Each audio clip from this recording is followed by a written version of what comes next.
Greetings! Welcome to Saint of the Week, the show where we choose one saint's feast day from this week and discuss their life and their impact on the church. The saint for this week is Saint Dominic Savio, whose feast day is May 6th, this Sunday. Dominic was born on April 2nd, 1842, in the village of Riva, Italy. He was the second out of 10 children born to his parents, who were poor but hard-working and devout Catholics. They raised their children in the faith, and Dominic displayed his holiness from a very young age, having already learned to pray on his own when he was just 4 years old.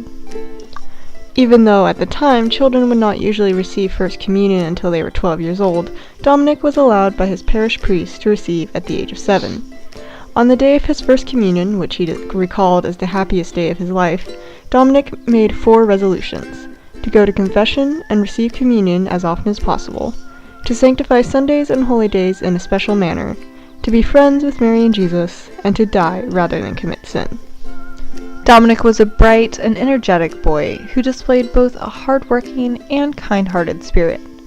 Once, when a boy known for misbehaving blamed Dominic for an offense he had caused, and even though the teacher gave him a severe scolding in front of the class, Dominic said nothing to defend himself.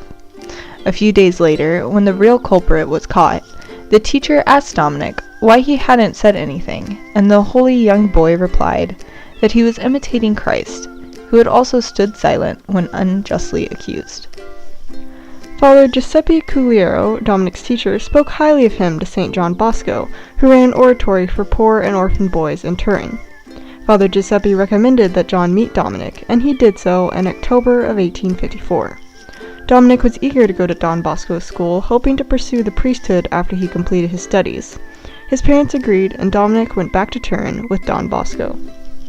At John Bosco's school, the oratory of St. Francis de Sales, Dominic diligently pursued his studies and obediently followed the rules of the school.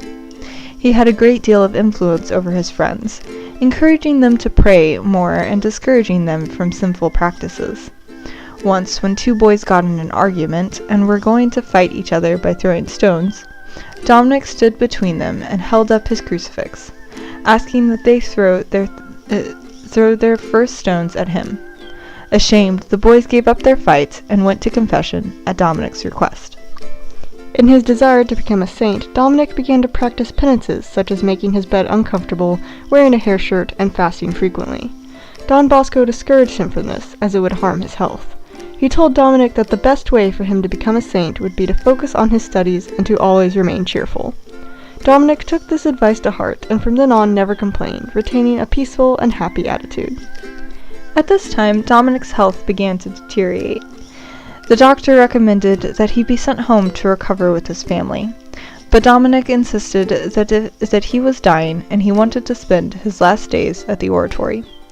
Don Bosco refused, sending him home anyway.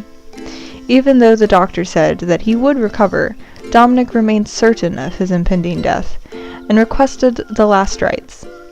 He died on the evening of March 9th, 1857, when he was just 14 years old. After Dominic's death, Don Bosco wrote his biography, entitled The Life of Dominic Savio. When talk of his canonization arose, some said that Dominic was too young to be declared a saint, but Pope Pius X refuted this and started the cause for sainthood.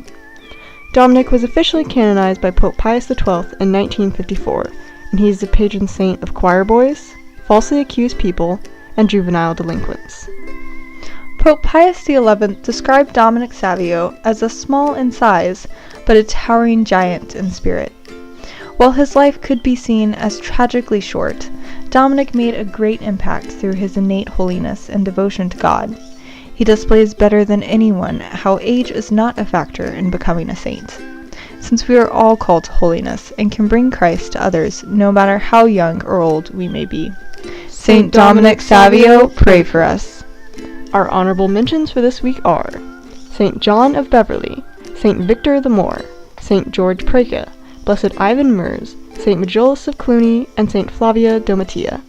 And of course, there are thousands of other saints who undoubtedly have their feast days this week, but there are so many of them that there is no way we could list them all here. We hope you have enjoyed this episode of Saint of the Week. Thank you for watching, and goodbye. Peace be to you.